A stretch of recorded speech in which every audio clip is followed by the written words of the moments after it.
Mmh. Mmh. Mmh. Mmh. Salut, papa Ado. C'est ton fils. Papa, il vient ce matin car il y a plein de choses à dire. Mais bien avant de commencer, j'aimerais quand même un peu parler de l'injustice qui se passe dans notre pays. Et quand moi-même j'ai vu ça, j'étais quand même dépassé. Vous voyez la dame là, cette dame là, vous la voyez bien. J'ai mis cette photo pour que tout le monde regarde comme moi. Vous voyez cette dame là? Mais quand vous voyez là, près de la photo, vous voyez un peu que il y a de l'eau sale. Et l'eau sale que vous voyez là, c'est pas comme dans nos quartiers d'Abobo. Quand on finit de laver le linge, on verse l'eau, et puis l'eau là, elle reste là, c'est pas ça. Je vais vous montrer quelque chose. Vous voyez là d'où sort l'eau, vous voyez. C'est-à-dire quand même, vous voyez là. C'est-à-dire un bloc de béton, c'est en dessous de ça que l'eau sort. Regardez la deuxième image que j'ai mis. Pour que je parle de ça terre à terre. Vous voyez? Tu vois bien. Donc là où l'eau sort là, que vous voyez le bloc là, il y a un garbadrome à côté. Il y a un restaurant encore à côté. Et puis il y a des gens qui vendent la journée et ils sont là aussi à côté. Il y a les gens qui habitent à côté. Mais cette eau là, regardez bien. Vous voyez cet immeuble là. C'est-à-dire dans cet immeuble là. C'est l'eau de caca là que vous avez vu, que je vous ai montré dès le départ. Qui sort là. Et cette eau là passe devant les coups, même souvent, même l'odeur de caca là même rentre dans les maisons des gens. Les gens sont assis là, les gars ils aillent manger. Et la personne qui a un immeuble là, la dame là, la dame là dit, c'est un douanier qui a ça. C'est un douanier qui a ça. Donc, moi je ne comprends pas sur la gouvernance de mon papa Ado. Il ne sait même plus qu'est-ce qui ne va pas ou quoi. Normalement, quand tu construis une maison, tu fais des fosses septiques où tous les déchets là rentrent. Et quand c'est rempli, les gars là, ils viennent, ils aspirent, ils vont déverser. Tu payes 15 000, 20 000 à l'époque. Moi-même, j'étais dans une cour quand j'étais à Yopougon. Et quand c'est rempli, quoi, les gars là, ils viennent, qui vident les déchets là. Ils viennent, ils vident. On les paye et puis ils s'en vont, ils renferment. Et ces genres de trucs, ça peut durer 3 ou 4 mois, souvent même 8 mois avant qu'ils viennent. En plus, il y a un douanier. Et l'étage t'appartient. Tu as des locataires là-dedans. Mais, je ne sais pas comment le monsieur là a fait son plan de cet étage-là. Et tous ceux qui habitent là-bas, l'eau de cacao, tout passe. Souvent même la dame là que vous avez vu là dit non, dans leur cou, ça sent. Souvent elle a les migraines devant un truc de garbadron. Maintenant quand elle commence à se plaindre, le monsieur là dit la menace. La menace.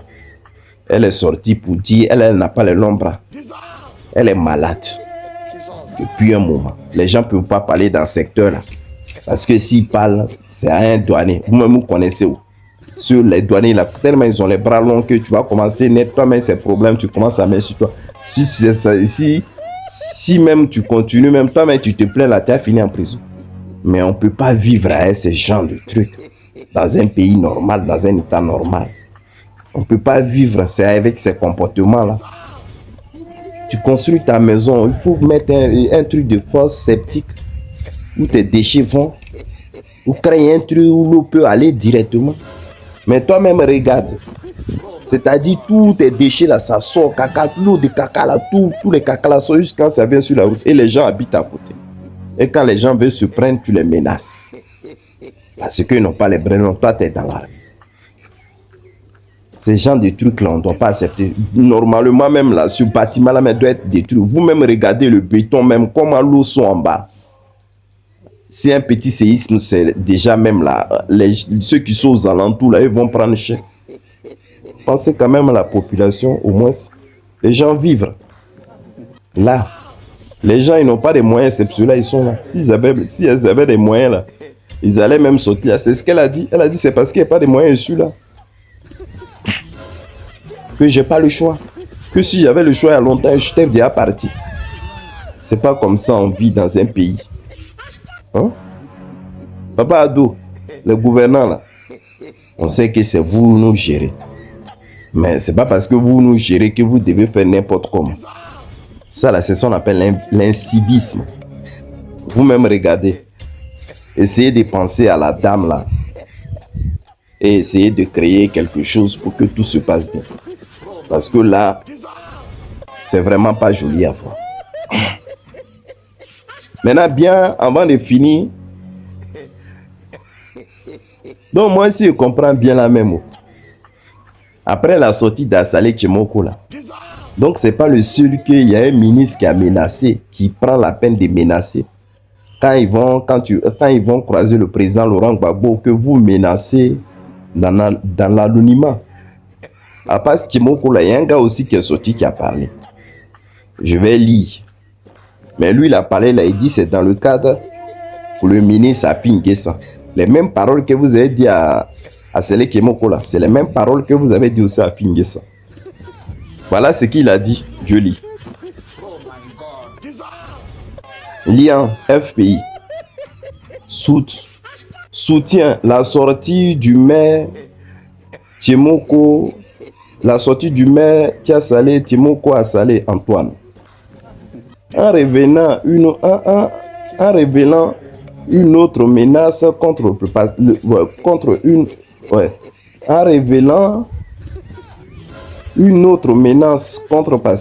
Pascal Afi N'Guessan.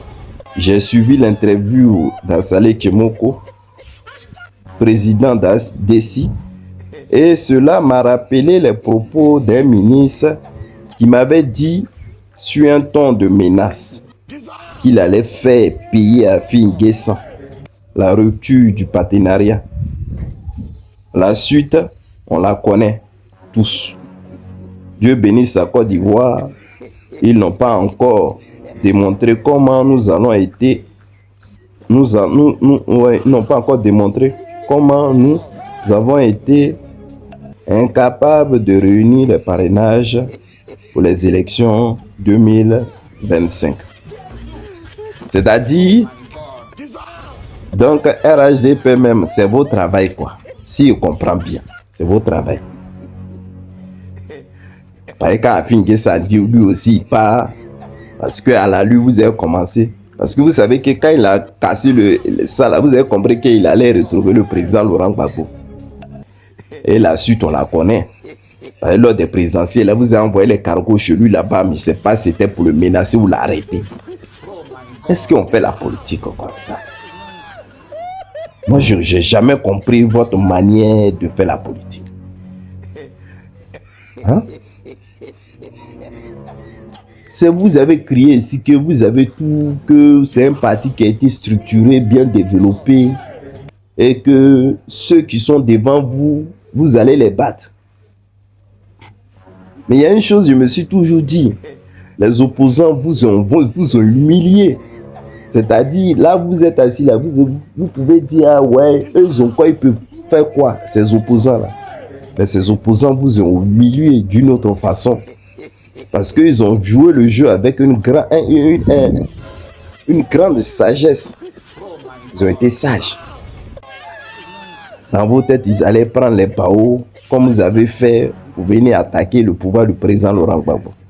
Dans vos têtes, ils allaient se regrouper, tout faire pour que votre... Non. Tout ce qu'eux cherchaient là, c'était dans les unes vous battre. Mais comme vous ne connaissez pas ça, pour vous là, c'est d'être bavard. Ou c'est d'être... c'est-à-dire vous aimez Niaga. C'était ça. Et vous avez compris que si Afi N'Guessan il partait là, il allait rejoindre son mentor qui est Laurent Gbagbo. Tout a été déjà clarifié. Vous-même, vous avez vu. C'est-à-dire le malentendu qu'il a eu là, il allait voir le président Laurent Gbagbo, tout a été géré. C'est fini. La vie continue. Le président Laurent Gbagbo, mais avec tout le mal que vous l'avez fait là, c'est-à-dire vous n'avez pas marre de toujours menacer les gens qui vont voir le président Laurent Gbagbo. C'est une bénédiction pour la Côte d'Ivoire si vous ne savez pas ça. Continuez dans vos hypocrisies. Continuez à menacer les gens qui prennent la peine même d'aller croiser Laurent Gbagbo ou parler à Laurent Gbagbo. Pour vous, Laurent Gbagbo est un danger pour vous. Ah. Et maintenant, c'est devenu vos modes maintenant. Ce petit jeune qui a parlé des Libanais là, vous l'avez attrapé, vous êtes allé le jeter à la maca. Et puis vous avez donné combien? C'est 10 ans, non? 10 ans ferme ou 5 ans ferme, je ne sais même plus. Parce qu'il a simplement dénoncé les dérives des Libanais. Un Libanais même se lève puis va porter plainte contre lui. En Côte d'Ivoire. C'est comme moi ici au Maroc.